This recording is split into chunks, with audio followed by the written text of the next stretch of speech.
എൻ്റെ ലൈവിൽ വന്നിട്ട് ചിലർ ഞണ്ട് കറി കഴിച്ചുകൊണ്ടിരിക്കുന്നത് കണ്ടിട്ട് ഈ ഞണ്ട് അവർക്ക് ഇളക്കാൻ അറിയത്തില്ല എന്ന് പറഞ്ഞു. പൊളിക്കാൻ. ഇത് ഞണ്ടാണ്, ഒരു ചട്ടിയിൽ ഉണ്ട്. ഈ ഞണ്ടിനെ ഞാൻ ഒരു 10 മിനിറ്റ് വെറും ഒരു ചട്ടിയിൽ വെച്ചിട്ട് വേവിച്ചു. ഇതിനെ 10 മിനിറ്റ് വേവിച്ചപ്പം ഈ കളറായി ഞണ്ട്. ഇനി ഇതെങ്ങനെ പൊളിക്കുന്നതെന്ന് കാണിച്ചു തരാം. ദേ ഞണ്ട് കയ്യിലെടുത്തു.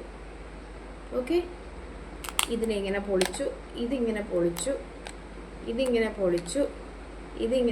പൊളിച്ചു, ഇതിങ്ങനെ രണ്ടും പൊളിച്ചെടുത്തു.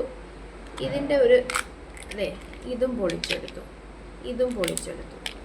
ഇപ്പോൾ കണ്ടോ ഞണ്ട് ഇങ്ങനെയായി. ഇനി ഈ ഞണ്ടിൻ്റെ ഈ അഴുക്ക് പോലിരിക്കുന്ന ഭാഗങ്ങളും പൊളിച്ചെടുത്തു. ക്ലീനായി ഞണ്ട് അല്ലേ? ഇതെല്ലാം പൊളിച്ചെടുത്തു. ഞണ്ട് ഇങ്ങനെയായി അല്ലേ? ഇനി ഒന്നുകൂടെ കാണിച്ചു തരാം.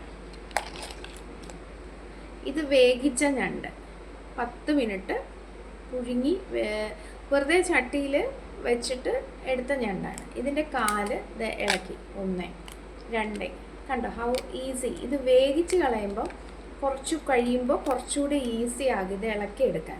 ഇത് കണ്ടോ, ഇളക്കിയെടുത്തു കഴിഞ്ഞു.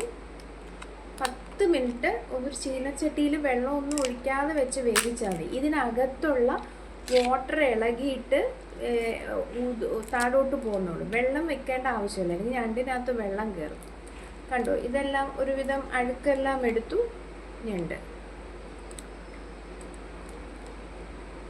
ഓക്കെ, ഒന്നുകൂടെ കാണിച്ചു തരാം. പിന്നെ ഇതിൻ്റെ ഈ ഭാഗമില്ലേ, ഇവിടെ വെച്ച് കത്തി വെച്ച് നല്ല ഷാർപ്പായിട്ടുള്ള കത്തി വെച്ച് കട്ട് ചെയ്തിട്ട് ഈ കാല് നമുക്ക് എടുക്കാം.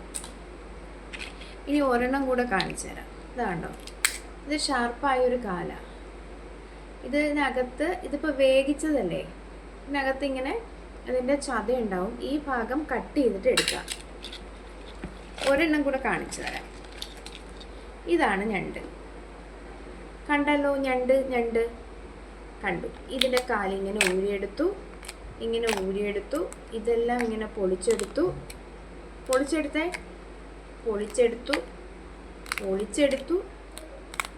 നാവും ഇതിപ്പോൾ ഇങ്ങനെ ആയി. ഇത്രയും നമ്മൾ പൊളിച്ചെടുത്തില്ലേ, ഇതിപ്പോൾ ഇങ്ങനെ ആയി. ഇനി ഇതിൻ്റെ ഇവിടെ ഇങ്ങനെ പിടിച്ചിട്ട് ഇത് ഇളകി വന്നു. പിന്നെ ഈ കറുത്ത പോർഷൻ ഉണ്ട്, ഒരു നാര് പോലത്തെ പോർഷൻ, അതും കൂടെ ഇളക്കി. കണ്ടോ, ഞണ്ട് പൊളിഞ്ഞു. മനസ്സിലായോ? ഇത് കണ്ടോ, ഇതിൻ്റെ കാല് ഇവിടെ ഇത്രയും കട്ട് ചെയ്തിട്ട് ഇതിങ്ങനെ ഒടിച്ച് ഇവിടെ കട്ട് ചെയ്തിട്ട് എടുക്കാം. ഇനി വേണമെങ്കിൽ ഒരെണ്ണം കാല് ഇതിങ്ങനെ ഒടിച്ചിട്ട് ഇതിൻ്റെ ഇവിടം കട്ട് ചെയ്തെടുക്കാം. ഇനി ഒരെണ്ണം കൂടെ കാണിച്ചു തരാം. ഇതിങ്ങനെ ഒടിച്ചു. പക്ഷേ ഇതിനകത്തൊരു അബദ്ധം പറ്റി. ഇതിങ്ങനെ വന്നുപോയി. കണ്ടോ, അങ്ങനെ കഴിക്കാൻ നല്ല ടേസ്റ്റാണ്. വേവിച്ചത് കഴിക്കാൻ നല്ല ടേസ്റ്റാണ്. കണ്ടോ, ഇതിപ്പോൾ കുറച്ചേ ഉള്ളൂ. ഒരെണ്ണം കൂടെ കാണിച്ചു തരാം. ഞണ്ട് ഒടിച്ചു, ഇവിടെ ഒടിച്ചു, ഇവിടെയും ഒടിച്ചു. പിന്നെ ഞണ്ട് ഇങ്ങനെ ആയി ഇല്ലയോ? ഇതിനെ നമ്മളിങ്ങനെ പിടിച്ചിട്ട് ഈ തോട് ഇങ്ങനെ പിടിച്ചിട്ട് ഇതിങ്ങനെ ഇരിക്കുമല്ലോ, ഇതിനെ പിടിച്ചിട്ട് ഇങ്ങനെ പൊളിച്ചാൽ മതി. കണ്ടോ, പൊളിഞ്ഞു, ഞണ്ട് പൊളിഞ്ഞു. പിന്നെ ഇതിനകത്തുള്ള ബാക്കി. അപ്പോൾ എന്നോട് ഞണ്ട് പൊളിക്കാൻ അറിയത്തില്ല എന്ന് പറഞ്ഞവർക്കെല്ലാം മനസ്സിലായി എന്ന് വിചാരിക്കുന്നു. മുട്ടുവേദനയ്ക്ക് ബെസ്റ്റാണ് ഞണ്ടും കൊഞ്ചും. പക്ഷേ ഞണ്ടിനും കൊഞ്ചിനും വേറൊരു കുഴപ്പമുണ്ട്. കടലിലെ എല്ലാ മാലിന്യങ്ങളും ഏറ്റവും കൂടുതൽ അബ്സോർബ് ചെയ്ത് വൃത്തിയാക്കുന്നത് ഞണ്ടും കൊഞ്ചുമാണ്. പക്ഷേ മുട്ടുവേദനയ്ക്കുള്ള മരുന്നും ഞണ്ടും കൊഞ്ചുമാണ്. അപ്പോൾ ബൈ.